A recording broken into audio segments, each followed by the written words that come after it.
Pamilyar ba kayo mga kaalam sa tagline na iba ng matangkad?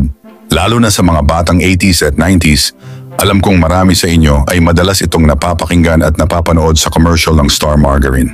Sa video na ito aalamin natin ang kwento at kung paano nagsimula ang Star Margarine, isang tatak na naging bahagi ng ating mga tahanan sa loob ng maraming dekada. Pero bago tayo magsimula, gusto ko muna kayong imbitahan na mag-subscribe sa ating channel, especially sa mga bago nating kaibigan na ngayon palang nabisita sa ating channel. Pa-like at pa-share na rin ang ating video kung mahilig ka sa mga ganitong topic at pa-click na rin ang bell icon para lagi kang updated sa mga bago kong video.